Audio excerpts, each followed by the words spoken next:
नमस्कार दोस्तों।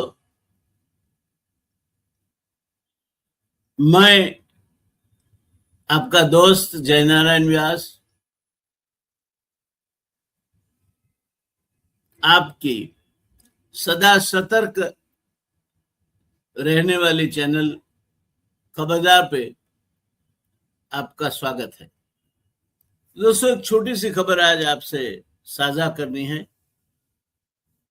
और मुझे लगता है कि चूंकि ये किसी और से नहीं, हमारे देश के प्रधानमंत्री से आती है, तो इसे शीघ्रतम आप तक पहुंचाना चाहिए। दोस्तों, प्रधानमंत्री नरेंद्र मोदी ने भारत और ब्रिटेन के व्यापक आर्थिक एवं व्यापार समझौते जिसको CETA यानी सेटा कहते हैं, को केवल एक व्यापार समझौता नहीं माना। प्रधानमंत्री जी के मत अनुसार भारत की वैश्विक आर्थिक शक्ति का ये प्रतीक है और इसके पीछे कई ठोस कारण है। कौन से कारण है जो प्रधानमंत्री को सोचने के लिए बाध्य करते हैं कि ये समझौता एक विशिष्ट समझौता है और एक विशिष्ट राष्ट्र द्वारा किया गया समझौता है। दोस्तों, पहला जो इसके लिए कारण बताया गया है वो है भारतीय निर्यातों को सबसे बड़ा लाभ होगा। प्रधानमंत्री जी कहते हैं कि ब्रिटेन से लगभग 97% भारतीय निर्यात पर आयात शुल्क समाप्त या लगभग शून्य कर दिया गया है। इससे भारतीय कपड़ा, रेडीमेड गारमेंट, चमड़ा, इंजीनियरिंग सामान, जेम्स एंड ज्वेलरी, समुद्री उत्पाद और खाद्य प्रसंस्करण उद्योग को बड़ा लाभ मिलेगा। इन उद्योगों के लिए एक अच्छी खबर है कि यूरोप का मार्केट उनके लिए अब खुल चुका है। दूसरा मुद्दा है कि समझौता लागू होने के पहले ही दिन से भारत से लगभग $140 बिलियन का निर्यात शून्य शुल्क पर हुआ है। इससे सरकार को यह संदेश मिला है कि यह केवल कागजी समझौता नहीं बल्कि तुरंत प्रभाव दिखाने वाला समझौता है। अब यहाँ कुछ मैं सतर्क रहना चाहूंगा। हो सकता है कि यह समझौता कभी भी हो सकता है, ऐसी चर्चाएं हो रही थी और उसकी वजह से निर्यात को रोक के रखा गया हो, जो अब ये समझौता होने के बाद भारत छोड़ के ब्रिटेन की ओर रवाना हुआ है। अगर $140 मिलियन का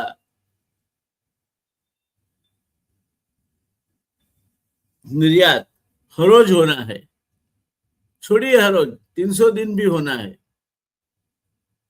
तो उसका मतलब क्या होगा? उसका मतलब होगा $42,000 मिलियन। उसका मतलब होगा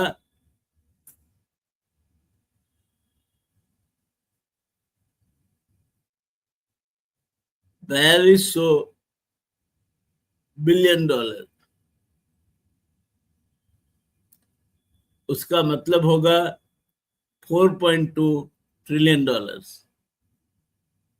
यानी भारतीय अर्थव्यवस्था की कुल साइज है उससे भी ज्यादा। और इसीलिए ये लगता है कि एक रुक के इंतजार में बैठा हुआ कोई कंसाइनमेंट होगा, जो उदाहरण स्वरूप आज निकल के यूके की ओर रवाना हो गया। अच्छी बात है। हम आशा करते हैं आगे भी ये निर्यात बढ़ती जाए। निर्यात बढ़ने से भारतीय उद्योग को फायदा है, उस बारे में कोई विवाद नहीं हो सकता। सवाल सिर्फ ये 140 मिलियन डॉलर का आंकड़ा है, और अपने यहाँ आंकड़ों को बिल्कुल बिन जिम्मेवाराना तौर तरीके पे उपयोग में लिया जाता है। हम उससे बच के चले तो हमारी अपेक्षाएं कुछ ज्यादा वास्तविक रहेगी। तीसरा मुद्दा है भारतीय पेशेवरों के लिए राहत होगी। आईटी, इंजीनियरिंग और अन्य पेशेवरों यानी कि प्रोफेशनल्स के लिए डबल सोशल सिक्योरिटी योगदान की समस्या कम हुई है। अकाल्पनिक भारतीय कर्मचारियों को ब्रिटेन में दोहरी सामाजिक सुरक्षा राशि नहीं देनी पड़ेगी, जिससे उनकी आय बढ़ेगी। वो ठीक है, उसमें कोई दो मत नहीं हो सकते। चौथा मुद्दा है भारत की रणनीतिक जीत हुई है। ब्रेक्जिट के बाद ब्रिटेन को बड़े बाजार की जरूरत थी और भारत को विकसित देशों के बाजारों तक बेहतर पहुंच चाहिए थी। इस समझौते से भारत ने अपनी बातचीत की क्षमता भी दिखाई। ब्रिटिश अधिकारियों ने स्वयं भारतीय वार्ताकारों की प्रशंसा की है। ये औपचारिकता है। आप जब ये बात कहते हैं तब आप अगले वाला जो आधा हिस्सा है क्यों भूल जाते हैं? आप ही कहते हैं कि ब्रेक्जिट के बाद ब्रिटेन को बड़े बाजार की जरूरत थी, तो आप ब्रिटेन के लिए बड़ा बाजार आप देने वाले हैं, और सामने ब्रिटेन के जो बाजार है, स्वाभाविक भारत में जो भी है बहुत बड़ी साइज का है, दुनिया का सबसे ज्यादा जनसंख्या वाला देश है। तो ये अर्ध सत्य है जो भी कहा गया है कि भारत की रणनीतिक जीत हुई है। ये कोई जीत हार का सवाल नहीं है। दोनों को अपनी अपनी जरूरतें थी। ब्रिटेन को बड़ी मार्केट चाहिए थी, भारत को विकसित देशों की मार्केट में प्रवेश चाहिए था, और दोनों अपनी अपनी जरूरतों के मुताबिक सानुकूल शर्तों से साझा हुए हैं। ये कहना मेरे ख्याल से ज्यादा उचित रहेगा। पांचवा मुद्दा है दीर्घकालीन आर्थिक प्रभाव। अनुमान है कि आने वाले वर्षों में दोनों देशों के बीच व्यापार में 25 अरब पाउंड से अधिक वृद्धि हो सकती है, यानी 25 बिलियन डॉलर्स। भारतीय एमएसएमई, किसानों और सेवा क्षेत्र के लिए भी नए अवसर खुलेंगे आने वाले वर्षों में यानी कि कब, प्रश्न है। लेकिन क्या सब कुछ भारत के लिए अनुकूलता ही अनुकूलता है? क्या भारत ने सब कुछ कर लिया और ब्रिटेन के अधिकारी जो बैठे थे नेगोशिएशन में वो देखते रह गए? कारवां गुजर गया और हम खड़े खड़े बाहर देखते रहे। ऐसा हुआ? ऐसा नहीं हो सकता है। किसी भी चर्चा में, द्विपक्षीय मंत्रणा में ऐसा नहीं हो सकता। तो ये कहना सही रहेगा कि कुछ चुनौतियां भारत के सामने भी खड़ी होने वाली है। ब्रिटिश कार और स्कॉच विस्की भारत पर धीरे धीरे शून्य कम से आएगी। कुछ भारतीय उद्योगों को ब्रिटिश उत्पादकों से प्रतिस्पर्धा का सामना करना पड़ेगा। भारतीय कार उद्योग को करना पड़ेगा। भारतीय फॉरेन जो डिस्टिलरीज है, फॉरेन लेकर भारतीय, करना पड़ेगा।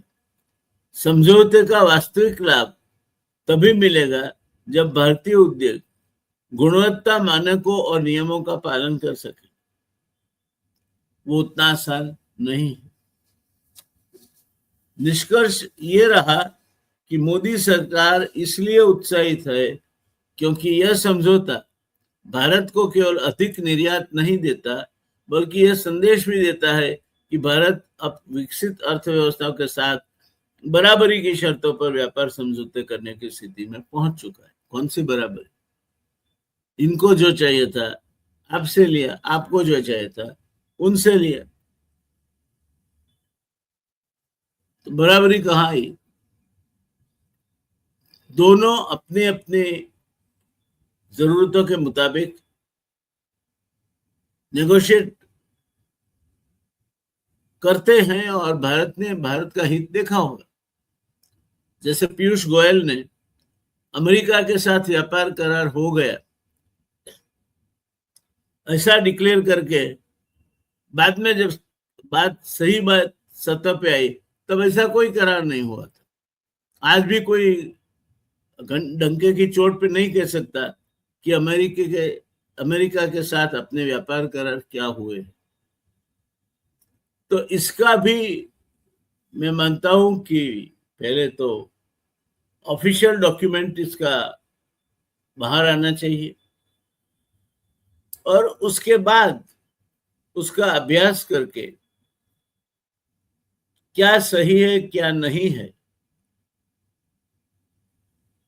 ये बात करना मेरे ख्याल से ज्यादा अच्छा रहेगा।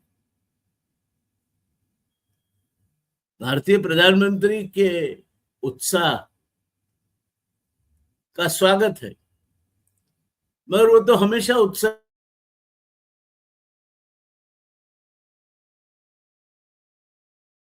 बातें थी और फिर निकल गए चुपचाप वहां से पतली गली से। तो मैं मानता हूं कि जो हमने ब्रिटेन के साथ करार किए वो करार एक आध साल बीतने दो, सही मायने में कौन कितना क्या फायदा इससे ले सकता है वो सतह पे आएगा। अभी स्वागत करते हैं कि करार हुए हैं, मगर इसको इतना बड़ा आशास्पद होने का रूप देना मैं मानता हूं ठीक नहीं है। हमें अपनी जो खुशी है, जो कब की उछल कूद कर रही है, उसको कहीं ना कहीं काबू में रखना होगा। ये समझना होगा कि जैसे विकसित देशों के लिए भारत को ब्रिटेन ने जगह खोल दी है, कितना फायदा भारत उठा सकेगा वो भारत के माल की गुणवत्ता के ऊपर निर्भर करेगा। ठीक उसी तरह बल्कि उससे ज्यादा अच्छी तरह 145 करोड़ की जनसंख्या वाले देश की दुनिया की सबसे बड़ी फ्री मार्केट भारत ने ब्रिटिश उत्पादकों के लिए भी खुली छोड़ दी है। और जनसंख्या देखिए दोनों ओर से, तो मैं मानता हूं कि टर्नओवर का जब हमारे सामने विगतें आएगी तब शायद हमें पता चलेगा कि हमने क्या पाया क्या होया। तब तक इसे सिर्फ समाचार समझे, एक आध साल के बाद खबरदार इसकी खबर लेगा। तब तक के लिए दोस्तों आपके दोस्त डॉक्टर जयनारायण व्यास को इजाजत दोगे। मैं था आपको ब्रिटिश भारत समझौते की कुछ इंफॉर्मेशन लेकर समझाने के लिए उपस्थित आपका दोस्त डॉक्टर जयनारायण व्यास, खबरदार के लिए। देखते रहिए खबरदार।